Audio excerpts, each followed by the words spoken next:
let me tell you of the days of high adventure.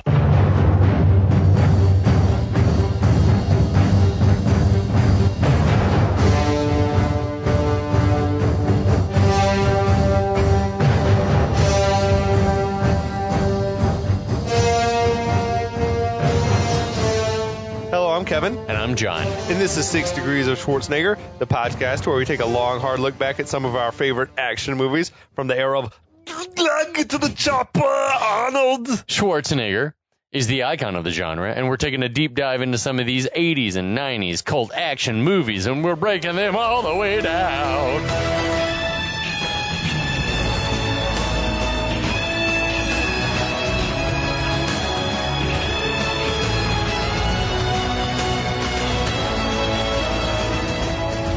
John.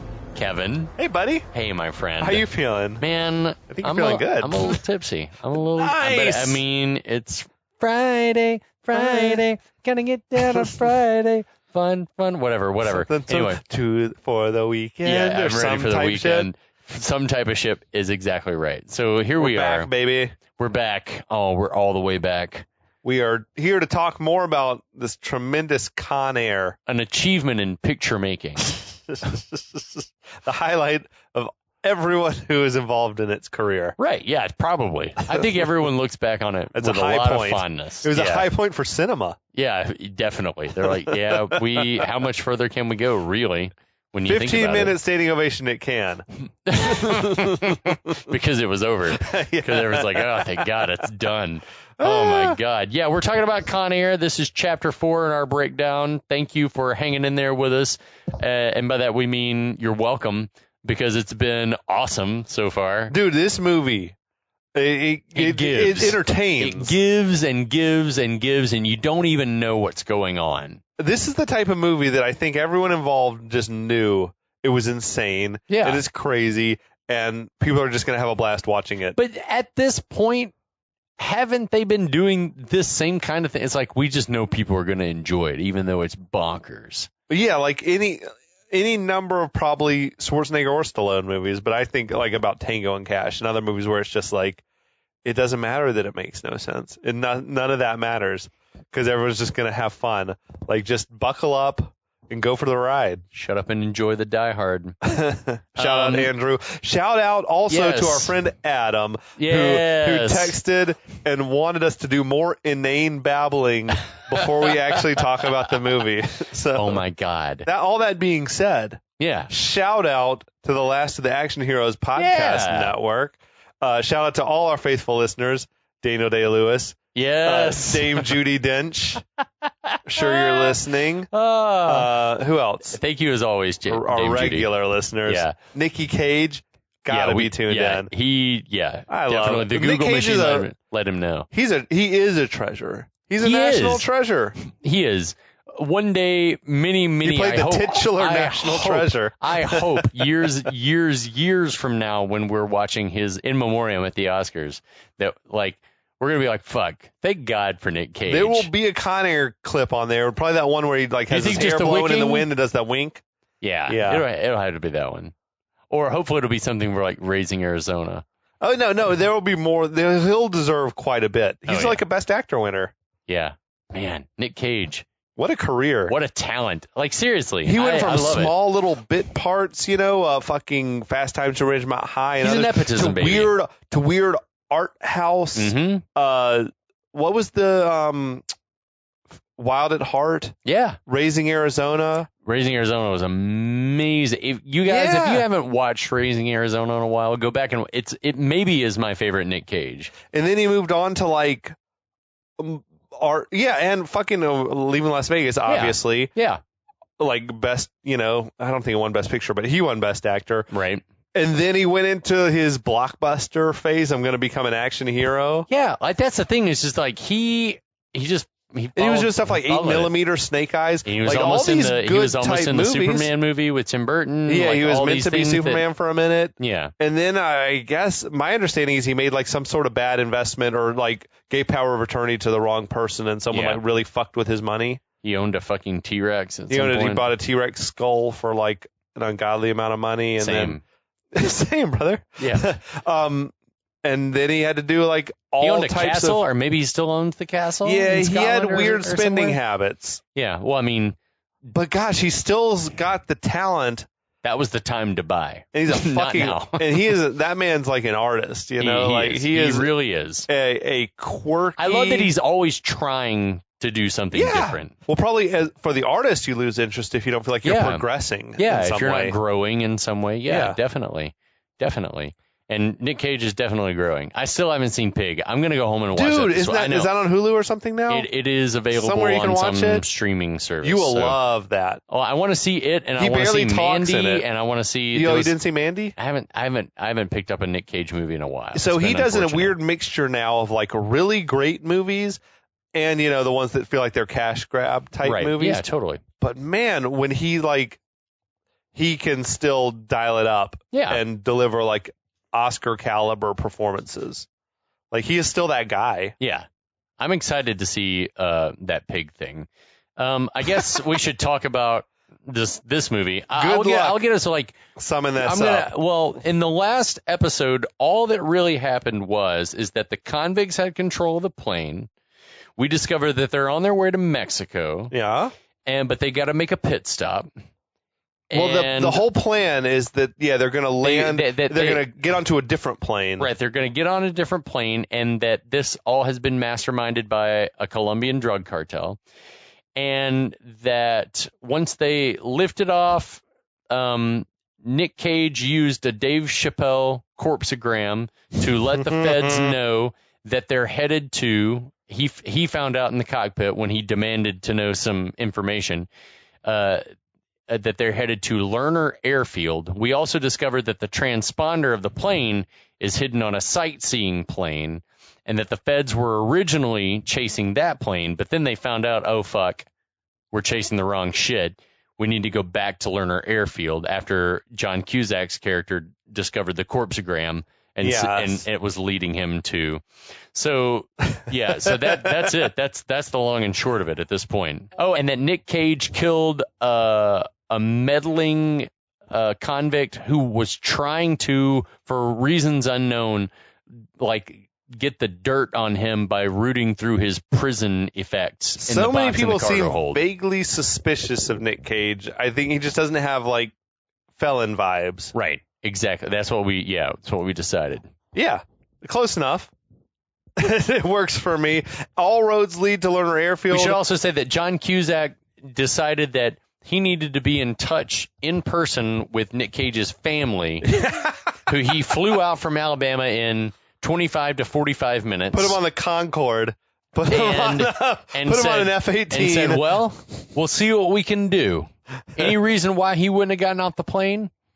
And that's also Cusack thinks that Cameron Poe, Nick Cage's character, is probably a guy on board we can trust. And that's it. That's where we're at. He's got a hunch. Yeah. He's got a gut feeling. I got a feeling about this guy. Oh, my God. Yes. So the plane has just landed at this place, Lerner Airfield. The prisoners are all getting off the plane. They're celebrating. Malkovich is a little less than amused, he seems. Yeah. He wants to know, like, where's the next plane that's going to take us to Mexico? Right. Sandino tells him, have patience. Sandino 5 minutes ago on Screen Time was telling him, if we're late, this is unacceptable. Right, yeah. Now he's like, don't worry about it. Just wait. Like, you're sending me mixed messages, babe. Malkovich says, the last guy who told me to have patience, I burned him down and bagged his ashes. And this is one of the most glaring instances, but it happens many times in this movie, where I wonder if they were like, we've got Malkovich for this role. Let's give him the shittiest stuff to say just to see if he can sell it. This is a test. This is a simulation. And I will say that he delivers it as good as anyone can. Absolutely. But the man was given absolute shit lines. That's a terrible line. I burned him down and bagged his ashes. The bagging of the ashes seems inconvenient to the killer. Like, why bother, Malkovich? To carry them as a trophy, I guess. But you wouldn't say I burned him down. I burned this man down. He's not a house. He's not a forest. No. Boo. Bad riders. Bad. Squirt bottle. So now this guy who in the previous episode had been like almost run head on in his Cessna into the jailbird, he comes running over and he's pissed off because he is like his plane is just rolling out into the desert somewhere. But he gets close enough, he sees that the prisoners are like jacking up these hostage guards they've got. He's like, oh, fuck. Oh, shit. He runs off into the desert. Malkovich says, I hope he likes sand. It's fine. Know, that dude would not last long out there, though. I got to say, like in the middle of July, you'd be dead in like an hour, probably. Given the dashboard of his plane, it seemed like he'd had lots of snacks. No, Maybe he's fully well dehydrated. He's been eating all these salted peanuts and fucking Cheetos. Yeah, I guess so. But also, how fast? I mean, we don't know how long it actually takes to run or fly, or to fly or drive somewhere. That's so maybe true. it takes 10 minutes to run from Fresno to Portland, Maine. We've discovered if you're flying, it takes longer than if you're driving. Right. So by that logic, if you're running, it's even shorter than if you're driving. So he probably knew that he would end up in Texas in a matter of moments. Well, they filmed this stuff in Wendover, Utah, which I've been to. It's like right on the edge of the Bonneville Salt Flat. Oh, cool! That's awesome. Yeah, so it's amazing that looks scenery. Like Bonneville, and that is all. I think that's where they filmed a lot of the movie, right? And they just passed it off for different things. A lot of the shots of the plane flying low that I was like, that looks like Bonneville. Yeah. Okay, cool. And the airstrip where they filmed is famously the place where the Enola Gay was stationed before it flew out to the South Pacific to drop the A-bomb on Hiroshima. I think the plane might be back there now. At the very least, there's like a museum there. I discovered. Once upon a time at an event for my great grandmother, I talked with a guy who was stationed in South Pacific at the time, and he's like, the morning that the Enola Gay took off, it was Tinian. Yeah, they flew out of Tinian. He was I think. I was like at the base and watched it take off. That's fucking nuts. That's crazy. Now, back in Con Air land. Yeah. Malkovich tells Trejo to go check out the control tower for reasons unknown. And he pulls Sandino off to the side. Oh, wait, he called Trejo, like, hey, muchacho, go check it out. You understand Spanish, don't you? He doesn't give him any instructions other than just to sort of go have a look-see. Yeah, this is the thing. So in the last episode, like, John Cusack has arrived at the scene. He's there. And found the tower. There's a dead body, and we don't know what's happening. So I don't know. Maybe this pays off into that. But at this point, it's like we don't know why there are dead people. We haven't been told. We don't know anything. There's no one. We haven't been told there's someone waiting for us. I thought this was supposed to have been an abandoned place. Yeah, that's what it seemed like to me as well. If that's the case, they should have just landed on one of these salt flats in the middle of nowhere. There wouldn't be people around for miles, right. But instead they picked Lerner Airstrip, right. Whatever. Now, Trejo, though, he's into it. He figured, like, maybe there's someone to rape in the control tower or One something. can only hope. He takes off. Cusack, we see he's gathering himself because he had almost been killed when the plane sort of crash landed. Right. He peeks out from the shed where he's hiding. He sees the jailbird there. It's kind of crash landed. Like buried in the sand. On board the jailbird, Cage is trying to get Michael T up and moving and get him off the plane. But the guard Bishop, who's there, she says that moving him is going to cause him to go into shock. Don't do it. Michael T agrees, tells Cage that you should just leave me. And it's like he's been saying leave me for a while. That the window of opportunity to leave him is done. I think it's closed. Now you're stuck in the middle of nowhere. It's not done for me, but it's done. Yeah. So Cage insists I'm not going anywhere without the two of you. Michael T says it's time to fight, fuck, or hit the fence. Yeah, he said you should hit the fence, and Bishop's like, yeah, you should definitely hit the fence. What is that expression? Have you ever heard that? It must be a military thing. I tried to Google it because I'm like, is that I've never heard that before. And I found like one lone YouTube video where it insinuated that might actually be like prison slang. Okay. Where it's like if someone's trying to get like you to go along with something you don't want to do, you got to either fuck, like go along with it, or go against it, or just fucking try to run away and get shot. Probably. I don't know. Yeah, but Cage says I'm going to go find a syringe so you can get your insulin. No. shot. I'm going to go with the fourth option, which is find a syringe. Fight, fuck, hit the fence, or find a syringe. So, Oh, yeah. I remember that one. So Cage strips out of his denim prisoner shirt to reveal that he's fucking shredded. Yeah, his arms look great. If you're like me, by this point in the movie, you had forgotten that he's yoked up in this movie. Yeah. So Cage debarks the plane. He uses that prison shirt to daub the sweat off Michael T's face and tells him he's sweating profusely. He's like, don't die on me. You're in a tin can in the desert, and he's like, let me drape my shirt over you because you're probably cold. What? As he's getting off the plane, Ving Rhames is out there. He seems like he's ready to execute the hostage guards that they have. He's singing Swing Low, Sweet Chariot, ready to, like, shoot the guards in the head. We don't really know what his bag is, except that he's like supposedly a quote unquote like a black militant. Right. So he hates like the white devil type shit. So Cage asks him but there are black guards on that plane. Yeah. Anyway. There's also some weird shit that we'll get to in just a minute. But Cage asks him, what are you doing? Rhames says it's time to kill the guards. Cage says, I can't let you do that. We might still need them as hostages. Good point. Cage argues, we don't really know if we can trust this Sandino dude. He mentions now Sandino firebombed a senator's yacht, killing 2 of his own cousins. He wouldn't hesitate to kill some hired guns once they were no longer needed. Cage is very well informed. He's up and up on criminal masterminds. He reads all the latest crime columns in the newspapers, apparently. Malkovich looms over them from the top of the jailbird. He asks what they're arguing about. You're right. Rhames says, we disagree about what to do with the guards, basically. Malkovich says, well, we can guess what your position is, Ving Rhames.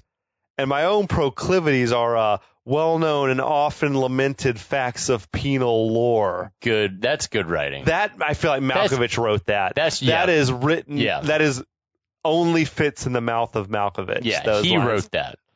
Often lamented facts of penal lore. Penal lore is amazing.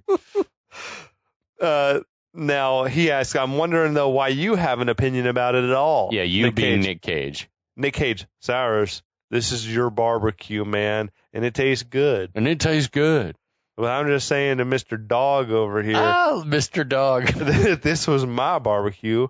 I'll wait for that old jumbo jet in the sky before I start killing our only leverage. That's a good point. It is, but fucking hell. Is that an expression? This is your barbecue? And sure. Is that a Southern? That's Southern. That's folksy Southern talk? I don't know. Maybe. I don't know. But yeah. It's your barbecue and it tastes good. No one's ever said that. Cage is going toe-to-toe with Malkovich in terms of just sheer fucking weirdness. But his argument, he said his argument is a good one. It's sound, yeah. So Rhames has heard enough. He puts a gun to the guard's head. He's like, fuck you white guys, the shit. I'm done with this. Fuck this shit. Fuck all this talking. Malkovich tells him to stop. Malkovich says Cage is right. We've got to switch it over to plan B. Was there a plan B? Dig the plane out and refuel it. Yeah, apparently that was plan B. Just in case shit went to pot, I guess. That was plan B. That's a good plan. The slow push in on Cage's face, he gives that winking GIF face to Ving Rhames that is all over the internet. If you search winking Cage, Nick Cage wink, that's what you're going to see. Yep. Again, as we pointed out, Cage just goes out of his way to torment people. Yeah. That's his thing. Yeah. He's got a death wish, big time. We see Buscemi wandering off into the desert. The fuck? Bad fucking where are idea. You going? Yeah. You would die fast. You're the most dangerous one. Sally can't dance. She's delighted to have found some women's clothing in an old suitcase in the office. Right. It would have never occurred to me in a million years that finding a random woman's clothing lying around would be a realistic possibility. Or that the first suitcase that you grab is going to be the one that has women's clothing. Gotta have a dress. Got to. I understand that. I've read books and comic books and stuff where it's the characters they couldn't feel like themselves until they were in whatever even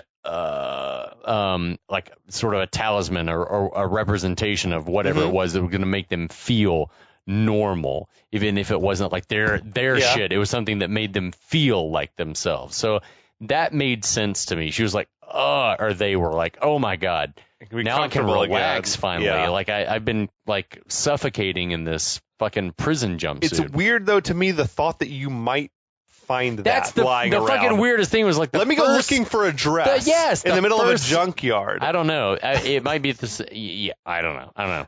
But I've never been in a situation. Sally found success. On Sally the first had paid try. her. On the first try. Suitcase you open up, we love contained a dress. We love it. Now, we see Buscemi. He's wandered into this nearby trailer park, spotted a little girl like having a tea party with a fucked up, creepy baby doll. In a fucking drained swimming pool. Yeah. It's like, that's a bleak place. And where are they? It's got to be it's very 130 degrees sitting in the bottom of that pool. Very sinister. Him looking like the shot of him looking at her through that chain link fence. He got this completely blank look on his face. Yeah, you know? he's just he was good at that. Yeah. Now back on the airstrip, the prisoners they've working hard to dig the plane out with the dozens of shovels that they found lying around. Thank goodness. Where the fuck did those shovels come from? Old mining equipment. Left. Yes. That would be dangerous fucking work if you didn't have a lot of water. Yeah, to be drinking. in that heat like digging? that. Well, It's 100. I looked earlier. Like that area is the average high on a summer day in the middle of July is 110 degrees or something like that. Fucking nuts, dude. And none of them have been drinking water. No, we haven't seen any of that. No water. So Malkovich orders this random Aryan dude. That dude's name is Viking. He looked like a Viking. He's Viking. Tells him to go fetch a tractor. Go fetch a tractor. Surely there's a running tractor. You'll find one that runs. Yeah. Cage volunteers to go and find a fuel truck. Malkovich praises his usefulness. You're a most useful mammal. That's I like that. Weird shit to say, though, man. I love it, though. So Cage says, many hands make light work. My daddy taught me that. You know what my daddy taught me? What's that? Nothing. Oh, self-educated man. Fucking weirdly, like almost flirty. Yeah. The way he's trying to like endear himself to Malkovich. That's the thing is that the crazy ones love to be flattered. I think it's a phenomenon that is true in the South, to be sure. But adults calling their dad daddy is fucking weird, dude. Yeah. But it is a thing down here. No, it's common in the South. It is. Nobody talk about my daddy. Yeah. That's I picture that voice coming from fucking what's that dude's name? Walton Goggins. Yeah. In Hateful Eight. Don't ever talk about my daddy. It is a thing. It's totally a thing. Like I've heard Southern dudes call their dads daddy, and it's like that is just it sounds weird to say though. And women who call their dad daddy is like it's hot, but it's also weird. You know, I completely understand why, but it is just a cultural thing. Oh, it totally is, but it needs to go away, I feel like. But also I want a remake of this movie with Walton Goggins in it. Oh hell yeah, he'd crush it. Dude. Fucking anyone, anybody, any role. Maybe the Steve Buscemi role.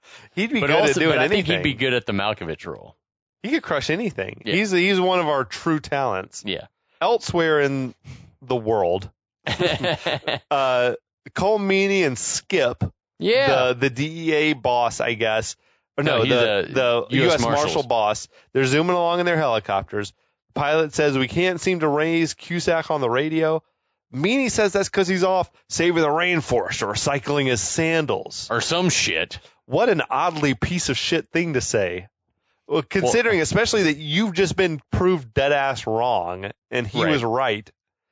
Is recycling sandals, was that a thing ever? I think that he's being facetious for facetious sake. We also say Cusack hasn't done one single thing in this whole movie. What, you don't want to kill someone? You must be liberal. Well, it's like that's what it is. So. He hasn't done one thing in the whole movie to give us the impression that he's like an environmentalist. No. He hasn't said one thing. But I think that he's wearing sandals. That's what it's supposed to be. Is like if you're anti-death, then you must be liberal. If you don't want to kill indiscriminately, fucking tree hugger. Yeah, exactly. Save That's the exactly whales, what it is. motherfucker. Fuck that shit. Fuck the whales. Meanwhile, we see that Cusack, he's still sizing the situation up from his hiding place because he's got no fucking plan. He's here. Yeah. He's just like, I don't know what I'm going to do, though. I see a few guys. I've got a gun. I know there are people on the way. Hopefully, I don't know. So Cusack sees Cage trotting off on his own towards a nearby hangar. Sandino looks a little bit concerned. with the way that Cage is going. Yeah. Cage enters this hangar. He finds an old military medic's tent for some reason. He looks inside. All he finds is a first aid kit filled with fresh onions and chicken feet. What? Well, why are the onions not rotten? No, but everything is pristine. That's what I'm saying. So, given the fact that Cusack found a dead body and that Nick Cage finds fresh onions and chicken feet. Was that someone's lunch? That was someone's lunch, or several people's lunch.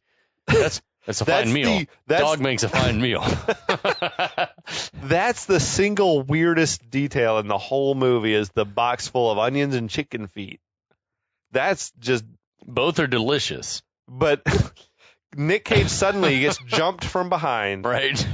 So elsewhere, Trejo... He sees dust rising on the distance. Yeah, he's up in the control tower. Yeah, he's gone up to the tower. He sees that dust is rising, sees vehicles approaching from his position, yells to the others, we've got trouble. It's on the way. Trouble's on the way. Although he decides he's got to run and climb up onto the roof of the control tower to yell down to them that there's trouble. I was like, you're not going to be able to see any better with those binoculars from 6 feet higher. Also, his shirt came off because you can't cast Trejo without showing that iconic chest tattoo. You're right. But Rames and Malkovich, they run to get a better look. Rames estimates the caravan's going to be here in 10 or 12 minutes. What the fuck? How far away are they supposed to be? If you could see the dust cloud, they're only a couple miles away at most. It's gonna be much faster. Yeah. Except for the trench we dug, or the bomb we're up on a slight incline, so they're 50 miles away or some shit. But no, yeah, they're going to be here in 10, 12 minutes. 10, 12 minutes. Perfect. Good. Maximum. That's just enough. Elsewhere, Buscemi, he's found that little girl having the tea party in the empty swimming pool. She asks him if he wants to play. She's definitely missed all the stranger danger lessons. Yeah, she's like, she doesn't get many visitors in the desert. Odd-looking kid, too, wasn't she? Yeah. She looked like something out of fucking Big Love or some, fundamentalist, she had the little pigtails and, this weird floral print dress with the big poofy sleeves, lace collar. I think she was supposed to be giving off, pure innocence? Olden time vibes. She was supposed to, give off, 60s, not 50s child vibes. bride vibes. No. Well, maybe. Cage had been jumped. Right. Cage awakens from his slumber, finds himself surrounded by several Colombians. He must have only been out for a hot second. Yeah, 30 seconds max. Right. There's dudes all around him, Colombians. There's a small jet plane. The leader points a gun at Cage. Cage seems to have instantly figured out what the scheme is. Right. Because he's like, you can take Sandino and leave. But if you shoot me, the jig's up and all the other prisoners are going to hear it. Right. Comprende essay. He speaks Spanish. He says, that is the one and only instance of him speaking Spanish, the payoff. Right. Comprende essay, which comes off borderline racist, to be honest. But the guy produces a silencer and screws on the pistol. I love that detail. Like, well, hooray for the sounds of fucking silence, which is fucking funny. Do we think that was probably a line that was like, Cage came up with that? Yeah, I feel like a lot of Cage's little lines were like, I want to give a line here. Any of the fucking that's fine. Any of the weird lines, I promise Cage came up with. Fucking Las Vegas or whatever. Any of that shit. Yeah. Sweet bird of freedom. Yeah. Cage came up with all that shit. Totally. Guaranteed. Hi, Garland. I hope that was Cage. That was actually good. So then at that moment, Cusack pops out, tells the Colombians to freeze. Cage starts fucking kicking ass. Wastes no time. Yeah, he snatched the silenced pistol away from the one dude, shoots another guy in the knee, starts beating the shit out of everybody. He hit that one dude with the spinning back kick. Yeah. Slow motion, I feel like, because his martial arts skills weren't all that. It was convincing enough. It would have been more, though, in keeping with his character if he had just inadvertently killed everyone.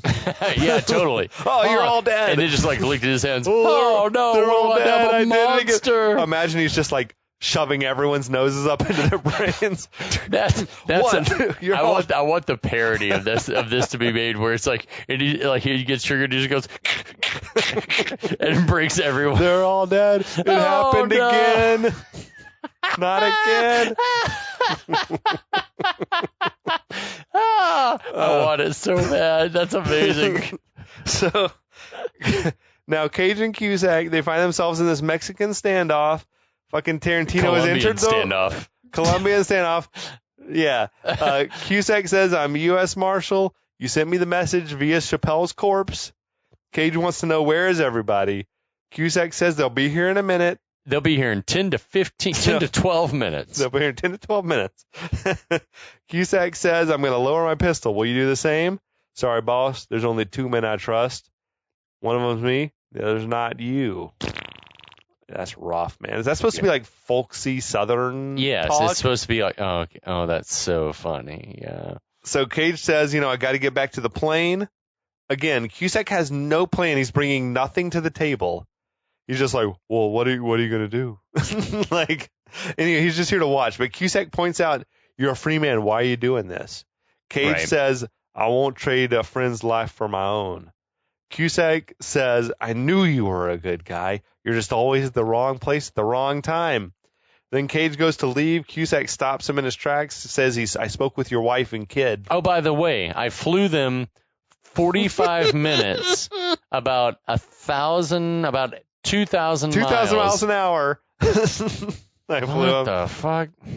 Yeah, oddly, Cage asks him in person, which is not a question you would think to you would ask. never. You saw him I haven't seen him. Was it in person? I haven't. It's like, would it make him jealous? Would it make him want to kill him? Because you've seen him in person. It makes no sense that they would have spoken in person rather than the telephone. What the fuck? No. But Cage says, if this thing goes bad and he doesn't, and I don't make it, they'll never understand. So Cage asks him, if something happens to me, will you tell Trisha and Casey that I love them, but I could not leave a fallen man behind? Now, at this point, Cage's accent's just gone full fucking Forrest Gump. Yeah, it is big time Forrest Gump. Jenny, I'm not a smart man. I could not leave a fallen man behind. Now, Cusack oddly asks, well, what are you going to do for me? Yeah, what are you going to do for me, big boy? What do you think I'm going to do? I'm going to save the fucking day. Fucking. Okay. Although, Cage's physique was fucking out of control, man. He was yoked up. Apparently, he had like a weight bench, I think, just off screen. He was like getting pumped before each scene or whatever. It makes sense to me. But we do see there's one Colombian left hiding on board the jet. Yes. Ruh-roh. Malkovich, he's ordered all the prisoners to start pulling the jailbird back onto the runway. I love Ving Rhames whipping the other prisoners. He's fucking whipping guys. Like an he's Egyptian whipping slave. black men. Yeah, I know. It's like it was fucking crazy. You're the black militant. And you're like fucking. But also, whipping dudes. would it be possible for 20 guys and a tractor to pull? What is the direct predecessor of the C-130? The C-123. Yeah. To pull that plane. We've all seen the world's strongest man competition. I guess they can. They're pulling one a plane guy? with their teeth. I guess so. I guess it makes sense that 20 guys in a tractor. I think had to be doing the bulk of the work. 20 guys in a, but I mean that manpower could do it. I guess so, but it'd be tough because they're trying to pull it out of it's been dug in. No one's drinking water. It's in the desert. Also, they just found hundreds of feet of this huge, heavy shipping rope. Right. Like the type of shit that you'd tie the Titanic to. It was right next to the shovels. Yes. Now, elsewhere, Meanie and Skip, they're on these choppers. They're being told by the pilot, we're about 10 minutes away. So you said 10 minutes ago, which is a fucking it's symbolic of this movie's logic. I kind of love that though. It's it's kind of them paying service to the fact that it's we know that this is ludicrous, fucking insane shit happening. Cut to Buscemi's playing with the little girl. They're playing with little baby dolls. She asks him, "Are you sick?" And he says, "Why do you ask?" She says, "You look sick." And he's like, "Well, I am sick."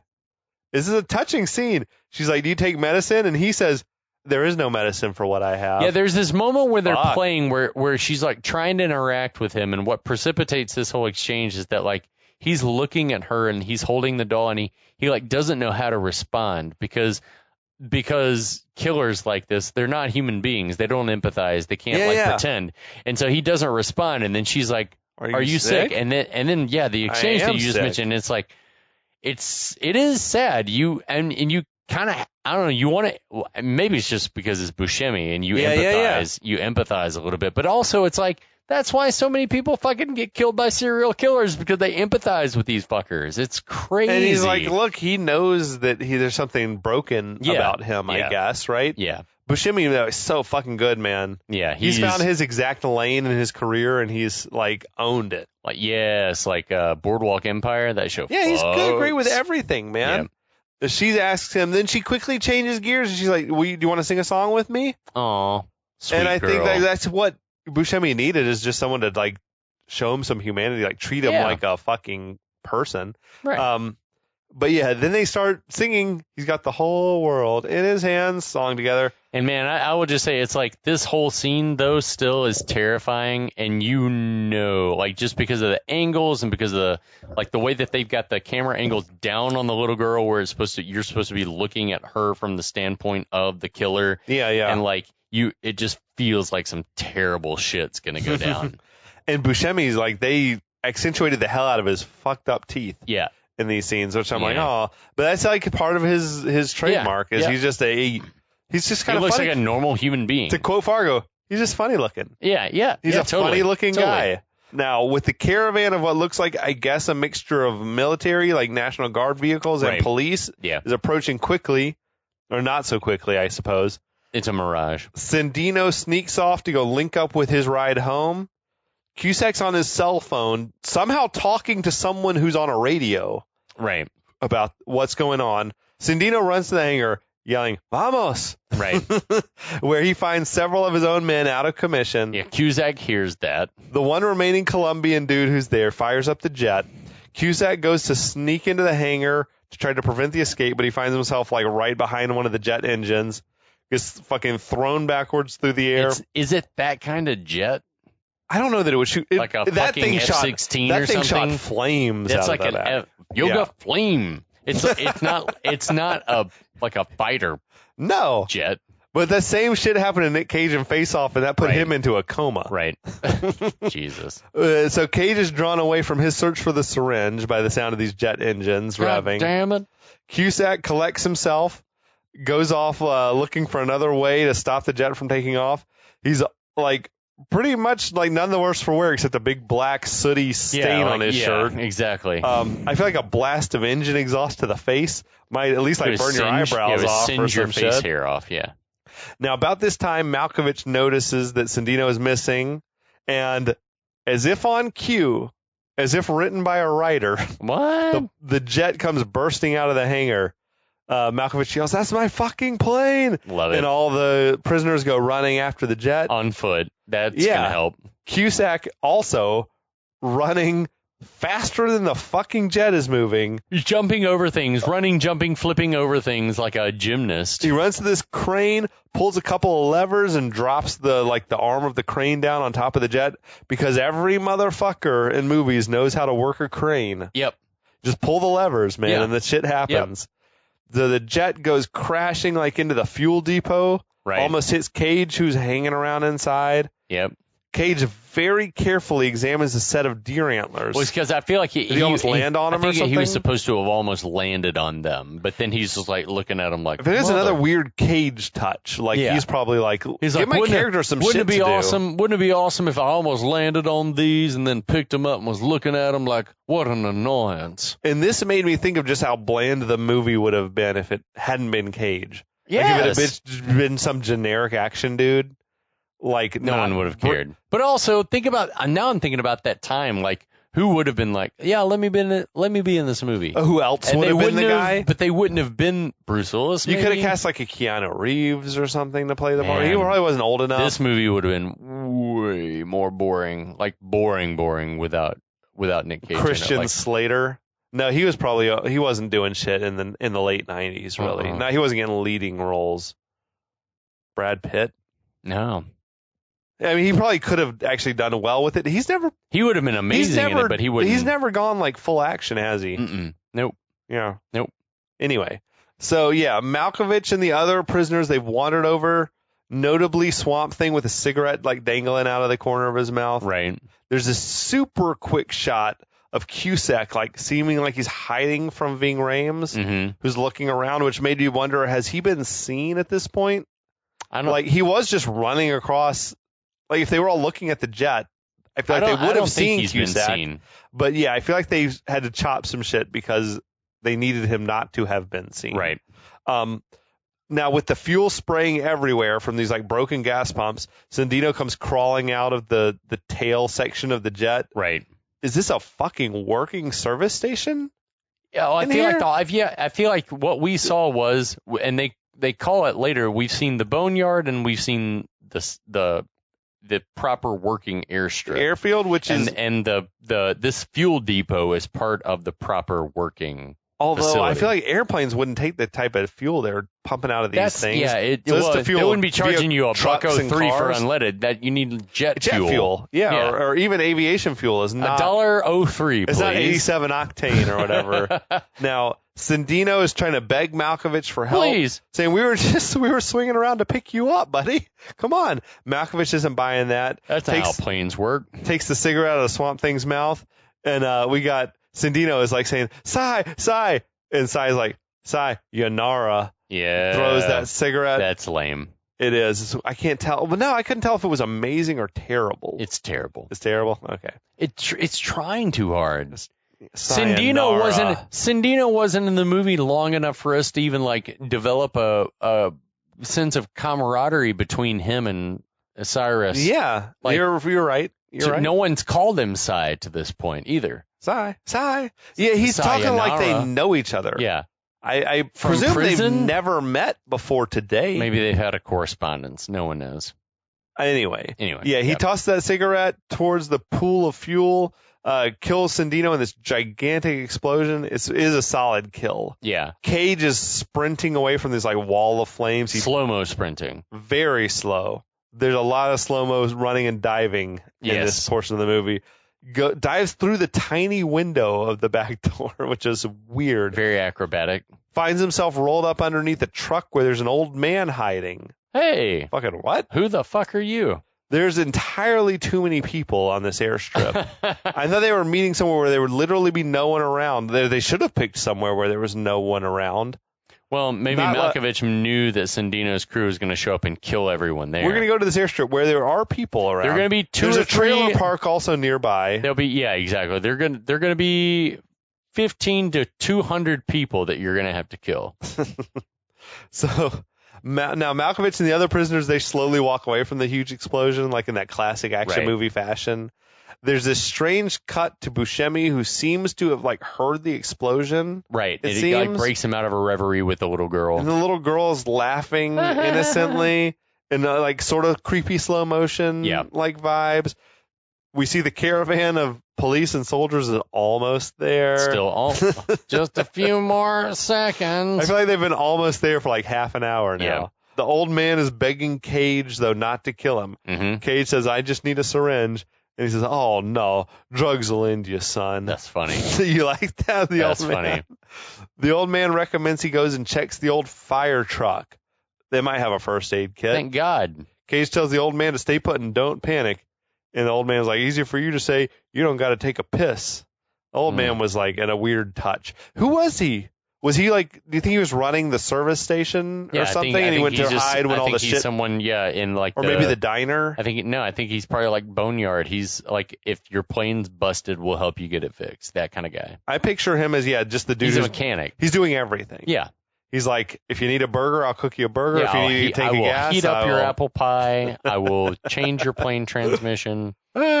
So Malkovich breaks into the arsenal that's in the belly of the plane. Finally. From a fucking weird hatch on the outside of the plane that's locked with a padlock. Why? That's not the belly of the plane. That's right on the outside of the plane. You access that shit through the inside of the plane. It was weird. He takes a notice that Billy Bedlam's like dead body is lying in there. The prisoners open these cases full of shotguns and M16 rifles and start distributing them. They flung those cases around like they were weightless until they opened them up. These are all very strong guys. Doesn't it seem, though, like an excessive amount of guns to be packing? It was a small arsenal, I was told. But for like the 4 or 5 guards that are on the plane. Why are there that many guns on the plane? We have 24 guns. And also, they're only guards. accessible from the outside? I don't understand. I know, how much use is that? What good are these guns that are locked away in the cargo We have a lockdown. hold? We're going to need one cop to volunteer to go on the outside of the plane somehow and shimmy around to the bottom. I assume you could also access it from the inside. Yeah, from the cargo hold. But you need them where the guards can get them quick in an emergency, right? It doesn't matter. The convoy of good guys is not quite there yet. Just a few more seconds. This shit is taking an eternity. I feel like they're driving laps around the airstrip or something. Malkovich uses his wealth of time to construct a little model of the boneyard. What the fuck is that? You couldn't just say, you go over there, like, just turn around and look at it. Just point. You're right there. No. Everyone, we need a fucking scale model. Give me 2 minutes to put this model together.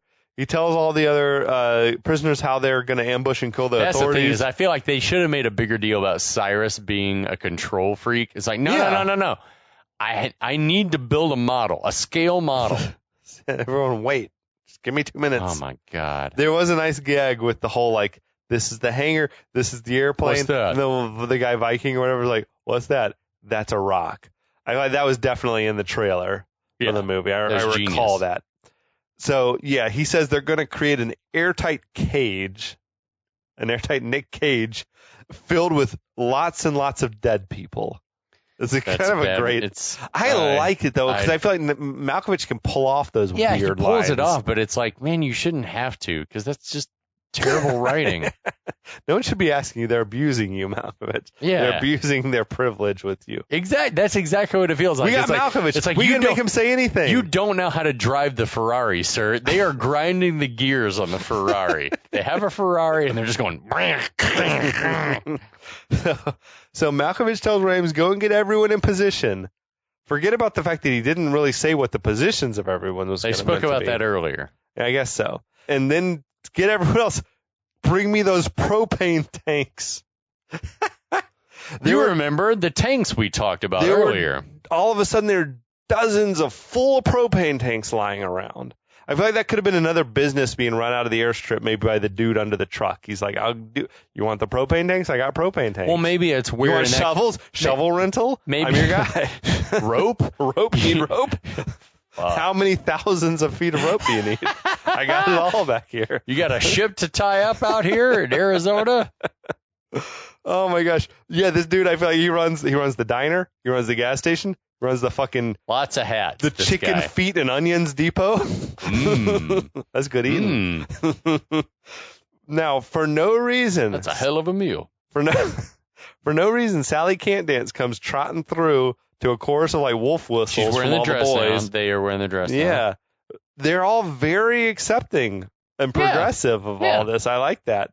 Back at Buscemi's little tea party, there's no Buscemi, no little girl. Do we just see a broken teacup? Yeah, that's dark as fuck. Uh-oh. Yeah. For the 20th time, the convoy and Meany's helicopters are almost there. The prisoners, they are taking position. They're locking and loading. Right. The valves on the propane tanks are open. They begin hissing gas. Right. Got the obligatory little piece of ribbon around the valve of the thing so we know that the air is moving. Convoy is turning onto the boneyard. How would anyone in the fuck think that this was a good idea? Like, you mean the good guys? Yeah, the cops being like, roll through this trench of shit. Let's go into this bottleneck. Yeah. Run into the bottleneck, into this trash tunnel where we're going to be like fish in a barrel. Like, what the hell? Oh, my God. It's maddening. Like, anyone would look at them and be like, no, just park on the outsides. Especially when we got Cusack, who's in radio. Just park on the outside. Cusack's in radio contact with the dude. Could he tell him they're taking up position on, like, the main drag or whatever this is? Like, once they're in the boneyard, would they not have smelled the propane? I don't know. There's so much propane. There should be. So much. It's everywhere. There are dozens and dozens of propane. It's filling containers. the air. Yeah, should be. Also, isn't it super dangerous for the convicts to be that close to the propane? Of course it is. Okay, anyway, I just wanted to... All right, I want to ask these. These are the questions we need to ask. Elsewhere in the boneyard, Cage has found the old fire truck. That old fire truck. They really milked the shit out of him having to work to break into the fire truck to get the thing. The thing broke. Do it again. Keep Get going. the thing. You got to pry the door open. They didn't have a lot for Nicolas Cage to do. I feel like so they're just we got to find a way to make this take a little longer. Right. They could have found shit. He could have been undermining the bad guys in ways, but he wasn't. Anyway, it doesn't matter. Right. Fuck it. He locates the first aid kit. We have no time. He locates that first aid kit. Lo and behold, it does contain a syringe. Oh, thank goodness. As the good guys are walking right into Malkovich's trap, Cusack is making a phone call to try to warn him. His phone is fucking fully melted, but it still seems to be working. Not to mention the fact, I promise you, in 1997, in the middle of nowhere, Nevada, there was no cell service. Right. Guaranteed. Definitely not. Maybe it not had really satellite service. Maybe satellite service. I mean, it would have made more sense if you had a radio. Or didn't they make cell phones for a hot minute that also could function as a CB? I think so. I feel like that might have been a thing for a minute, but he needed to have that shit. Yeah. It didn't seem like that technology. Malkovich is quietly urging the prisoners to be patient as the soldiers are start to unload the vehicles and everything like that. It was that Braveheart shit. It was hold, right. Wait until you see the whites in their eyes type shit. Ving Rhames and the other prisoner fire grenade launchers. Yeah, Malkovich shoots a signal shot and then all hell breaks loose. Where the fuck did the grenade launchers come from? Was that part of the arsenal? It was in the arsenal. When would you need that? Under what circumstances? Just in case you needed to destroy blow the plane out of the sky. Yeah. Oh my God. But yeah, they launch their grenades, blow up the propane tanks, blocks the rear and the lead vehicle, and traps everyone else inside their little kill box here. I thought for sure when I saw them loading those shits up that it was going to be firing gas canisters, which maybe would make sense for them to have tear gas or something. No, it was incendiary grenades. We just want fire. So the prisoners open fire. They're killing police and soldiers without mercy. Meanwhile, a prisoner is driving the tractor. That Swamp Thing's driving the tractor. It was Swamp Thing. Yeah. He's towed the jailbird back up onto the runway. Cusack sees a way to help, finally. He hops into an old snowplow and tries to crank it up. Trejo, shirtless, is walking towards the jailbird to rape. It's raping he's time. He's fuck this firefight. I gotta do my thing. I gotta be me. I gotta be me. Say what you will about him. He's got his priorities. It's so busted. He's this might be my last chance to rape. That's what I live for. Apparently. It's so dark. Trejo, he boards the plane. He begins trying to pry his way into the cage where Bishop is locked. I feel like there was levers that they pulled to open these cages earlier in the movie, but he's trying to pry the shit open. She says, "What are you going to do?" That shit's obvious. It's the only thing he's talked about the entire movie is his love of rape. Yeah. So elsewhere, Cage is sizing up the firefight that's going on out here. He's trying to figure out how am I going to get my way through to Michael T with the syringe. He says, it's not exactly Mataj and Yahtzee out here, but let's do it. He wrote that line. The guitar shredded. What the fucking shit? Yeah. What was that line? It's not Mai Tais and Yahtzee. This ain't no disco. This ain't no country club either. That is definitely 100% Cage pinned that shit. Oh, yeah. Big time. So he runs through the mayhem and explosions. Cusack has managed to get the plow started. He hot-wired it. Yeah, he found a snow plow, and he's like, I'm going to try to use this as for something. We don't. I feel like alongside operating a crane, hot wiring snow plows is also on Cusack's skill set. Yeah, U.S. Marshals, they have it. The list is long. I will say also, no engines out here are going to turn over and run. I promise you that. There's no gas in that thing. No chance. No. On board the plane, Trejo has pried the cage open. Bishop kicks him in the face, but he quickly overpowers her. Right. Michael T tries to crawl to her rescue, but he's all fucked up. Yeah, we can't help. Cage hops behind the wheel of a police car. He goes like tearing ass through all the firefight. Cusack got the plow started, driving it up in the kill box. He's telling all the good guys, like, hide behind the truck. Right. Cage just drives over to the plane, hops out, grabs one of the huge ropes with a hook on it, and tethers it to like this random concrete post. Because first things first, got to try to cripple the plane, I guess. Yeah. Trejo rips Bishop's shirt open, tells her, when you wake up, I'll be Johnny 24. God love Michael T for crawling shit. across the damn floor, taunting Danny Trejo while going into ketoacidosis this whole time. Like, just doing anything he can to, like, be a distraction. So Trejo, as he's climbing on top of her, he looks up and Cage is there, punches him in the face. Then he starts just... Man, Nick Cage got in the plane fucking fast, like in the blink of an eye. Hovering over him. He starts bashing Trejo's face against, like, that caging and says, don't treat women like that. Mm-hmm. It goes against character, though, for Cage that he didn't inadvertently kill him. Yeah, he should have killed him. Now, with the good guys starting to get a foothold in the battle, Malkovich tells all the prisoners it's time to fall back to the plane. Meanie and Skip have now arrived in their helicopter. They see all the chaos. Look at the terror your hubris hath wrought, Holm, you asshat. Buscemi comes wandering back into the airfield, baby doll in hand, and this weird, like, dazed look on his face. So dark. It's a really dark insinuation for this situation that they also are trying to play for laughs. Right. Kind of. Yeah. The prisoners, they're all falling back to the plane with the hostage guards in tow. Mm-hmm. Because why the fuck did they even move the guards at all? Right. The American Indian prisoner, the one who Chappelle had set on fire earlier, gets gunned down. Dude didn't deserve that. No. Cage has handcuffed an unconscious Trejo to the caging in there. It's an odd way to handcuff him with, like, his arms up above his head. Well, it's also effective, though. I like that Bishop gets her shot in, though. Would it be really hard to do that? Like, you're having to hold him up with one arm, presumably, and handcuffed him? He would have needed Bishop's help to do that, I think. Yeah, I do like, though, Bishop got some boots in on him. Yeah, fuck him. The prisoners come pouring onto the plane. Swamp Thing fires up the engines. Love Buscemi, like, sort of calmly buckling himself in. I do with love that Ken doll or whatever it was. Ken doll. Cage urges Michael T to just fucking inject yourself with that insulin already. Dude. He's doing that thing where you, like, flick the needle. I just think it's like, what if this whole movie is an indictment of the American healthcare system? Like, the tagline should have been, it shouldn't be this hard to get insulin in America. like, holy fucking hell, man. Like, indeed. Like, the pains that Nick Cage went through. I don't want my freedom. I need to save my friend. Need to get him. It's like, what the hell? Absolutely, dude.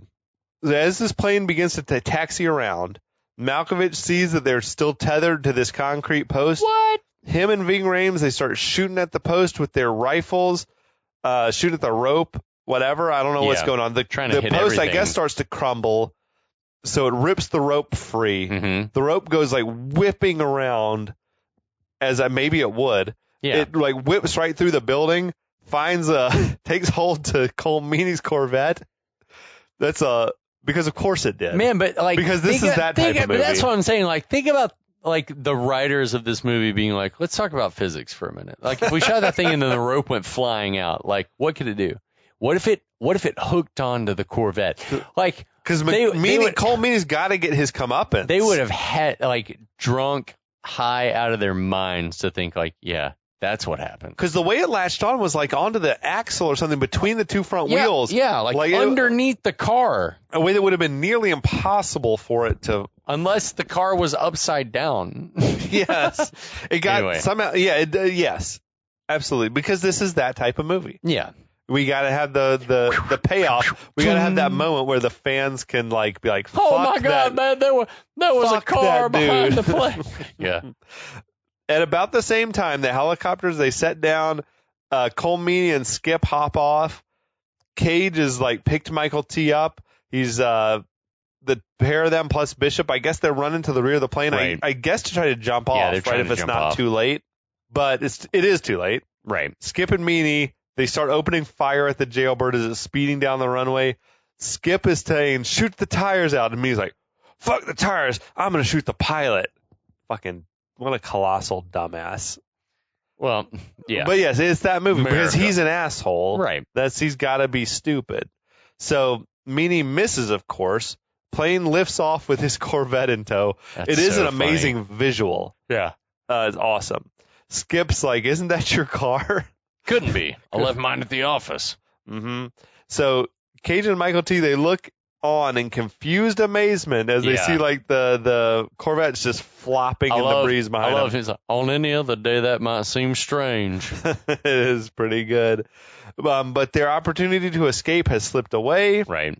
Cusack parks the plow and trots over to Meanie and Skip. And watching in disbelief at the plane towing the car through the sky. The jailbird is like struggling to climb a swamp thing. It brings it back around. So let me swing it by and fly it real low over the airstrip again. Doesn't make any sense. Swamp Thing's got an idea.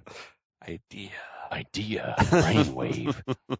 So the plane flies real low over the control tower as the Corvette just slams into the tower and falls in this twisted fucking heap at the feet of Cusack, Meanie, and Skip. It's a good moment. But the ass kicker license plate gives away that it is no doubt Meanie's car. Meanie goes into a rage, tells Cusack, "You're finished after all this is over." I love John Cusack just being like, yeah, okay. I get Whatever, it. right. Got it, whatever. Well, although for that car, I feel like that's an appropriate reaction. It's like, dude, that was a fucking cherry car, man. Yeah. But the law enforcement guys, they all go running off towards the helicopters. Leonard Skinner, Sweet Home Alabama. Swells in the background. The plane is flying low over the trailer park. We see the little girl that had encountered Buscemi is fine. Fuck, thank God for that. Yes. Ooh. The plane flies also low over the Cessna pilot. I gotta say, that was one of the more effective like teases of the movie where it was just the like, little girl? Oh, I'm so glad that you she's thought not the worst? dead. Man, yes. Even on rewatch, I'd forgotten. I was like, shit, I forgot about this whole part. And then I was like, oh, thank God. It's weird. They try to like, it's like a lighthearted moment with the child killer, I guess. Plane flies real low over the Cessna pilot. He's running through the open ass desert. That dude probably would have dropped dead by now. But and maybe. One of the jailbird's engines is smoking. Yeah, the last shot we see is why that, like, is that? Do we know? It's not a great sign. It's just been banged up. Yeah, we assume there was gunfire. Yeah. So who knows why? I think every chapter of the movie has ended either with the plane landing or taking off so far. Yeah. Yeah. Well, it is called Con Air. So I guess it's about the plane. The Con Air is if you want to know more about again. it, you're going to have to tune in next time because I don't have any more beer. Is your mug empty? Your can? What are you drinking? What were you drinking? We're drinking Chihuahua Cerveza, the original Mexican-American lager, which we've talked about before, is a product of the USA. It comes from like the Orlando, Florida area. Yeah, that seems fine to me. It is a solid beer, though. It is a tasty, tasty beer. So thanks, Chihuahua, for this tasty buzz. Yes, friends. And we look forward to telling you guys what happens in the last chapter, or not telling you, but catching up with you guys and talking about what happens in the last exciting chapter of Con Air next time. We'll be back.